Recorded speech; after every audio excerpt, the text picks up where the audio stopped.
Dear friend, आज हम पुनः मुलाकात कर रहे हैं बैंकिंग के एग्जाम्स के लिए सिंप्लीफाइड चैप्टर के तीसरे लेक्चर में। इससे पहले दो लेक्चर जो हुए हैं वो आप जरूर देख लीजिएगा, और उससे भी पहले हमने एक सिलेबस डिफाइन किया था कि एग्जाम का पैटर्न क्या होगा, वो हमने डिस्कस किया एक लेक्चर में। और उसके अगले लेक्चर में हमने मैथ्स के सिलेबस को डिफाइन किया, और उसके बाद जो हमने सीधे आपके जो दो लेक्चर्स हुए हैं उसमें हमने सिंप्लीफिकेशन को डिफाइन किया है। ठीक है, आज हम तीसरा लेक्चर जा रहे हैं। कल हम मल्टीप्लीकेशन पढ़े थे और मल्टीप्लीकेशन में काफी हद तक हमने पॉइंट्स डिस्कस किया था। आज हम थोड़ा सा मल्टीप्लिकेशन का एक और नियम पढ़ने जा रहे हैं।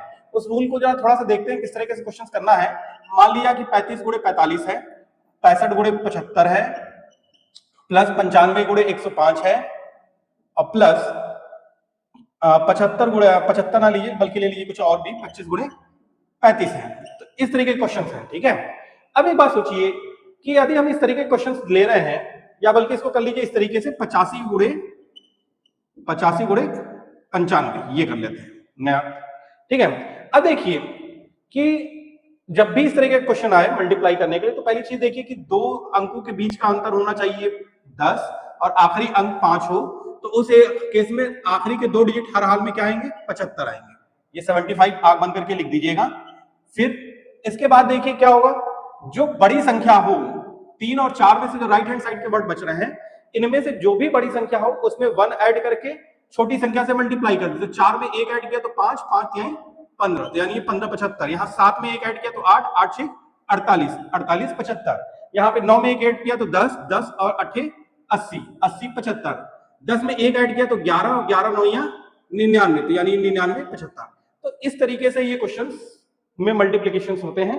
इनको कॉपी कर लीजिए और फिर हम आगे बढ़ते हैं। देखिए फ्रेंड, आप लोगों ने मल्टीप्लिकेशन के कई तरीके मैंने आपको पढ़ाया, जिसमें कि मल्टीप्लाई बाई 5 पढ़ाया, मल्टीप्लाई बाई 9 पढ़ाया, फिर दो और शॉर्टकट विधि बताई आपको। लेकिन इसमें एक चीज इंपॉर्टेंट रह गया है, मल्टीप्लिकेशन ऑफ फ्रैक्शंस, कि फ्रैक्शन वाली संख्याओं को कैसे करेंगे। लेकिन मैंने कहा कि फ्रैक्शन में पहले एक बात समझिएगा, यदि कोई फ्रैक्शन इस फॉर्म में दिया गया है तो ये होता है मिक्स्ड फ्रैक्शन, हमेशा कहलाएगा मिक्स्ड फ्रैक्शन। ठीक है, यानी मिश्रित भिन्न कही जाती है इसको। और मिश्रित भिन्न में ये वाला पोर्शन इंटीजर्स का होगा, हमेशा इसको इंटीजर बोला जाएगा, और ये वाला पोर्शन जो होगा ये हमेशा फ्रैक्शनल होगा। ठीक है, यानी फ्रैक्शन होगा। तो एक बात समझिए, इसमें हो क्या रहा है। क्वेश्चन कुछ इस तरीके से है कि मतलब जो हम प्रॉपर्टी पढ़ने जा रहे हैं वो इस तरीके से A B by C into C, बल्कि इसको न्यूमेरिकल फॉर्म में ही हम लोग देखते हैं डायरेक्ट। 4 मेथड है, चारों मेथड डायरेक्टली हम कर सकते हैं, या आप उस तरीके से भी देख सकते हो, A B by C into D E by F. तो देखिए पहला काम क्या करेंगे, दोनों इंटीजर्स को एक साथ मल्टीप्लाई करिए, a इंटू डी, फिर पहले का इंटीजर और दूसरे का fractional a into E by F, फिर पहले का दूसरे का इंटीजर और पहले का फ्रैक्शन b बाई सी, फिर दोनों फ्रैक्शन आपस में मल्टीप्लाई होंगे। ये एक तरीका होता है। ठीक है, अब इसको ब्रैकेट में मैं बंद कर दे रहा हूं, ये इंपॉर्टेंट पॉइंट है, नोट कर लीजिएगा। फिर एग्जाम्पल हम इसका देखते हैं कि एग्जाम्पल में हम इस तरीके क्वेश्चन को कैसे करेंगे। तो फॉर एग्जाम्पल देखिए, हमने कहा 15 सही 3/4 है, गुणे हम बात कर रहे हैं 16 सही 2/5 की। तो यदि हम इसकी बात कर रहे हैं, इसको गुणा करना है। देखिए इसमें हो क्या रहा है, हम इस तरीके के क्वेश्चन को जब भी करेंगे तो पहला क्या करेंगे, दोनों इंटीजर्स को एक साथ मल्टीप्लाई, 15 गुणे 16, फिर पहले का इंटीजर दूसरे का फ्रैक्शन 15 गुणे 2/5, फिर दूसरे का इंटीजर और फिर पहले का फ्रैक्शन 3/4, फिर 2/5 गुणे 3/4। तो देखिए क्या आएगा, 5 तिहाई 15, 4 चौके 16। यहाँ पे 15 और 16 को मल्टीप्लाई करेंगे तो ये करीब आएगा 180 के करीब आएगा। इसको आप चेक करिएगा, ये 180 के करीब आ रहा होगा। 15 इंटू 16, सॉरी ये 180 नहीं आएगा, ये आएगा कितना, 6 पंचे 30 को 0, हाथ में आया 3, 6 5 11 आ जाएगा। ठीक है, और 6 पंचे 11, 11 और 4, 11 और 3 14 को 4, हाथ में आया 1, 240 आएगा, सॉरी 240 आया। फिर यहाँ पे देखिए 3 दूनी 6 आ जाएगा, 4 तिहाई 12 आ जाएगा। फिर यहाँ पे देखिए क्या आएगा, 2 के पहाड़े से ये 2 बार में कटेगा, तो 5 दूनी 10, यानी 3/10। तो कितना होगा, 240 और 6 46, 46 में 12 जोड़ा 258, यानी ये आ रहा है 258 प्लस 3/10, और वैल्यू आएगी 250। इसको या तो ये लिख सकते हो 258 3/10, या इसको लिखा जा सकता है 258 और 10 ऊपर शिफ्ट हो जाएगा तो 0.3। ये दो आंसर में से कोई एक ऑप्शन आपको ऑप्शन में मिलेगा। इसको पहले कॉपी कर लीजिए, फिर आगे बढ़ते हैं। डियर फ्रेंड, अब जो अगला क्वेश्चन देख रहे हैं उसमें यदि दोनों इंटीजर्स कॉमन हो जाए तब क्या करेंगे। तो देखिए पहले दोनों इंटीजर्स को आपस में मल्टीप्लाई करेंगे, a स्क्वायर प्लस फिर इंटीजर्स वाला फ्रैक्शन कॉमन ले लीजिए इनटू दोनों फ्रैक्शन को ऐड कर दीजिए। हमने ऐड किया b by C and e by F, फिर दोनों इंटीजर्स और फ्रैक्शनल पार्ट को आपस में मल्टीप्लाई कर दीजिए। ये हो जाएगा e बाई एफ। देखिए इस तरीके के क्वेश्चन को जब आप करना चाहते हैं तो इस टाइप के क्वेश्चन को करने का तरीका क्या है, बात समझिएगा। हमने कहा 21 सही 3/7 और 21 सही 2/3, ये हम ले रहे हैं 21 सही 3/7 और 2/3, ये चीजें ले रहे हैं, ठीक है। अब देखिए हमें इसको आपस में गुणा करना है, तो हम देख रहे हैं कि दोनों इंटीजर्स पोर्शन आपस में कॉमन है, तो हम पहला क्या काम करेंगे, 21 का स्क्वायर कर देंगे। फिर हम क्या कर रहे हैं, यहाँ पे देखिए इसके बाद हम कर रहे हैं कि 21 कॉमन लिया और फिर दोनों सेक्शनल पार्ट एक साथ मल्टीप्लाई कर दिया, सॉरी ऐड कर दिया, ऐड किया तो 2/3 प्लस फिर इनका आपस में मल्टीप्लीकेशन 2/3, 3 से 3 कैंसिल। यहाँ पे देखिए 3 त्रिक 9 और 7 दूनी 14, 14 और 9 कितना हो जाएगा, 14 और 9 23, ठीक है। और जब 14 9 23 हो गया तो यहाँ पे आएगा क्या, प्लस 21 गुणे 23 और 7 त्रिक 21 प्लस यहाँ 2/7, यहाँ पे इसका स्क्वायर करेंगे तो 1 पे कम 1, 2 एकम 2 और 2 दूनी फिर 4 आ जाएगा, फिर 2 का स्क्वायर किया तो 441, ठीक है। 21 21 कैंसिल, 441 प्लस 23 प्लस 2/7, इसको अगले में लिखेंगे तो कितना आएगा, 3 1 4, 4 2 6, 4 यहाँ पे ही है प्लस 2/7, ये वैल्यू आ जाएगी 464 2/7, यही आंसर होगा। कॉपी कर लीजिए इसको। देखिए आपने पहला सेक्शन, पहला फ्रैक्शनल का वो देखा एप्लीकेशन, दूसरा नियम देखा, तीसरा नियम में देखिए क्या हो रहा है। हमने कहा कि ये जब फ्रैक्शनल पार्ट इसका इक्वल हो जाए यानी कॉमन हो जाए, जब फ्रैक्शनल पार्ट कॉमन हो जाए तो इस केस में क्या होगा, इनटू डी b/c, तो क्या आ रहा है इसमें, हमने क्या किया, पहले दोनों इंटीजर्स को एक साथ मल्टीप्लाई, फिर फ्रैक्शनल पार्ट को कॉमन ले लिया, cross a plus d plus b/c का होल स्क्वायर। तो देखिए इसका एग्जांपल क्या हो सकता है, इसका एग्जांपल जब आप करेंगे तो वो कुछ करीब इस तरीके से आएगा, 12 सही 2/3 इंटू 15 सही 2/3। अब देखिए इसको कर रहे हैं तो पहले 12 इंटू 15 कर लीजिए, 12 इंटू 15 प्लस 2/3 कॉमन ले लीजिए इंटू 12 प्लस 15 प्लस 2/3 का होल स्क्वायर। अब जब ये कर रहे हैं तो 12 इंटू 15 कितना आ जाएगा, 5 दूनी 10, ठीक है, और 5 2 7 और 1 8 और ये 180 प्लस 2/3, ये आ गया 27 प्लस ये 4/9, 3 9 27, फिर ये 9 दूनी 18, 18 इसमें जोड़ा तो 198 प्लस 4/9, तो यानी 1984/9, ये इसका आंसर हो जाएगा। कॉपी कर लीजिए इसको।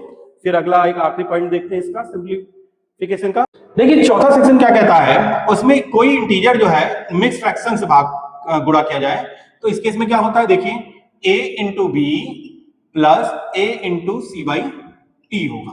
फॉर एग्जाम्पल देखिए 12 इंटू 3 सही 2/3, तो इसमें क्या होगा, 12 इंटू 3 कर दीजिए पहले, ठीक, प्लस 12 इंटू 2/3 कर दीजिए, 3 चौके 12, ठीक है, तो कितना आएगा, 12 तिया 36 और 4 दूनी 8, 36 और 8 44, तो ये एक टाइप हो जाएगा। डियर फ्रेंड, जैसे कि आप लोगों ने देखा कि मल्टीप्लिकेशन हमने पढ़ा, अब मल्टीप्लिकेशन के बाद एक इंपॉर्टेंट पॉइंट इसका रह जाता है, वो है भाग यानी डिवीजन की बात करने जा रहे हैं। तो डिवीजन देखिए क्या क्या है इसमें पढ़ने में, डिवीजन यानी भाग के अंदर हमें जो पढ़ना है, देखिए हम नॉर्मल भाग को नहीं पढ़ने जा रहे हैं, थोड़े से कुछ इसके 1 2 नियम है वो पढ़ लेते हैं। जैसे कि कोई भाग है इस फॉर्म में दिया गया है, for example D E and so on, तो ये होता क्या है, a into b/c into D into E and so on. For example हमने बात करना हो तो हम देखिए एग्जाम्पल के लिए, जैसे मान लीजिए कोई भी एक वैल्यू ले लीजिए, हमने कहा 1024 है सपोज करिए, ठीक है, divided by 2 divided by 4 divided by 8, इस तरीके से हमें इसका मान पूछा है। तो क्या करेंगे, 1024 divided by 2 divided by 4 divided by 8, 2 के पहाड़े से डिवाइड किया तो 5 और 512 आ गया, ठीक है। 4 के पहाड़े से 4 एकम 4, 4 दूनी 8 और 3 बचेगा और 4 8 32, ठीक है, 4 दूनी 8 और 4 3 32, 8 आ गया, ठीक है। 8 के पहाड़े पे देखिए 4 दूनी 8 हो जाएगा और 4 3 12 और 4 दूनी 8, 2 के पहाड़े से कटा 16 बार, तो इसका फाइनल आंसर कितना आ जाएगा, 16 आ जाएगा। तो हमें इस तरीके से इस क्वेश्चन को करना है, तो इसका आंसर हो जाएगा 16। पहले इसको कॉपी करिए, फिर अगला पॉइंट देखते हैं। अब इसमें देखिए दूसरा पार्ट हमने जो पढ़ना है, और वो दूसरा पार्ट क्या होगा वो देखना है। मिक्स फ्रैक्शन है यदि है कोई b/c डिवाइडेड बाई d, तो इसको किस तरीके से पढ़ेंगे, a/d plus b/c into d होगा, ये होगा, ठीक है। अब देखिए एग्जाम्पल इसका समझते हैं कैसा हो सकता है। 225 है, 225 1/3 15 कर लीजिए, ठीक है। जब ये किया तो देखिए क्या आएगा, इस तरीके के क्वेश्चन को जब सॉल्व करना है तो हमने लिखा 225 डिवाइडेड बाई 15 प्लस यहाँ पे आप देखिए 1/3 इंटू 15, तो यानी कितना आ रहा है 15 बाहर से कटेगा कितनी बार में 15 बार में, तो 15 प्लस 1/45 यानी आंसर आएगा 15 सही 1/45 और यही इसका आंसर हो जाएगा। कॉपी कर लीजिए। देखिए एक और आता है मिक्स फ्रैक्शन, यदि इस फॉर्म में दिया गया हो और इसको डिवाइड कर रहे हैं p बाई क्यू से, तब क्या होगा a is multiply by Q by p plus b by C is multiply by Q by p, ये एक नियम होता है। ठीक है, अब जब ये नियम होगा तो इसका एग्जाम्पल क्या होगा ये हमें समझना है, और इस टाइप के क्वेश्चन का एग्जाम्पल यदि हमें समझना है तो इसको देखिए कैसे करेंगे।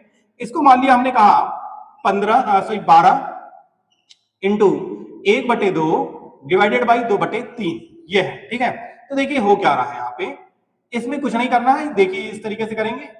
हमने इसका मान पूछा जा रहा है तो 12 इंटू 3/2 हो जाएगा पहला, फिर 1/2 गुणे 3/2 हो जाएगा।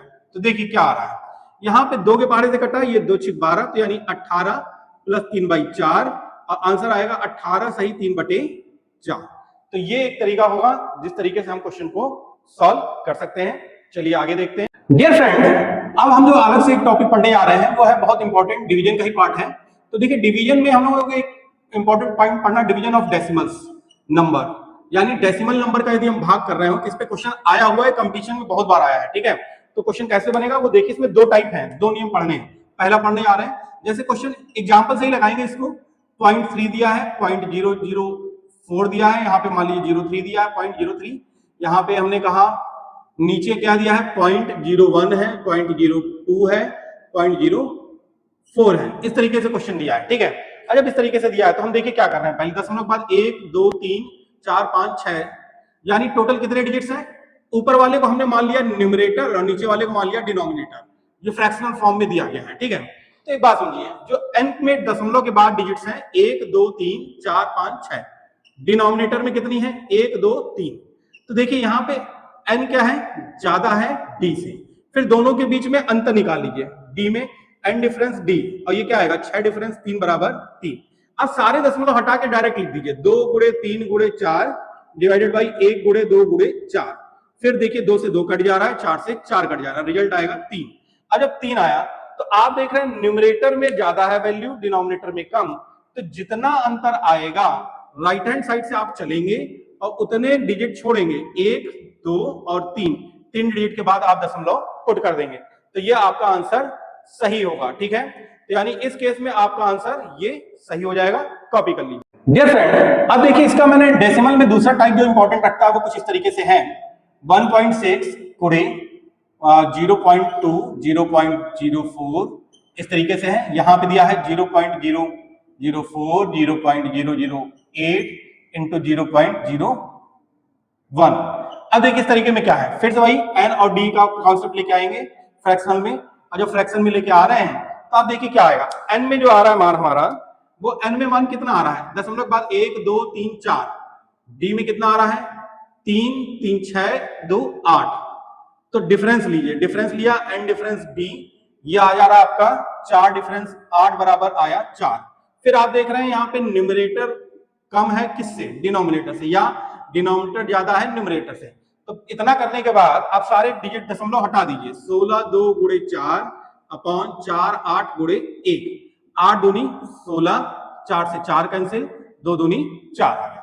अब जितना डिफरेंस आएगा, यदि न्यूमरेटर छोटा होगा डिनोमिनेटर से या डिनोमिनेटर बड़ा होगा न्यूमरेटर से, तो क्या होगा, जितने डिफरेंस आएंगे उतने ही जीरो आप क्या करेंगे पीछे बढ़ा देंगे, यही आपका आंसर इस केस में हो जाएगा। तो आई होप कि आपको ये समझ में आया होगा। आज के लिए हम मल्टीप्लिकेशन और डिवीजन को खत्म कर चुके हैं। नेक्स्ट टाइम में हम स्क्वायर पढ़ेंगे, स्क्वायर रूट पढ़ेंगे, क्यूब पढ़ेंगे, क्यूब रूट पढ़ेंगे, फिर उसके बाद हम आएंगे सर्ट्स एंड इंडिसेस के कुछ फॉर्मूले देखेंगे, कुछ अर्थमेटिक के फॉर्मूले देखेंगे, और फिर न्यूमेरिकल्स पे आएंगे। तो इस तरीके से हमारा ये चैप्टर पूरा एंड हो चुका होगा, और बहुत विधिवत एंड हो चुका होगा। बैंकिंग एग्जाम में इससे ज्यादा कुछ आएगा भी नहीं, तो उसको आप ढंग से पढ़ लीजिएगा। ठीक है, आई होप कि आपको ये वीडियो पसंद आ रहा हो, और यदि आपको ये वीडियो पसंद आ रहा है तो ज्यादा से ज्यादा चैनल को लाइक करिए, शेयर करिए और सब्सक्राइब करिए, ताकि हम आपसे अधिक से अधिक कनेक्ट हो पाए। हम आपसे कुछ भी और सहयोग नहीं की उम्मीद नहीं करते हैं, सिर्फ यही उम्मीद करते हैं कि कम से कम यदि आपके लिए हम इतना एफर्ट कर रहे हैं तो आप प्लीज चैनल को कम से कम लाइक करके और शेयर करके सब्सक्राइब जरूर करिए, क्योंकि आपका एक सब्सक्राइब का बटन प्रेस करने से हमें बहुत ज्यादा सहयोग प्राप्त होगा और हमारा चैनल मोनेटाइज होने की कगार पे आएगा। तो इसलिए प्लीज लाइक शेयर और सब्सक्राइब करिए। आज के लिए इतना ही, धन्यवाद। जय हिंद, जय भारत।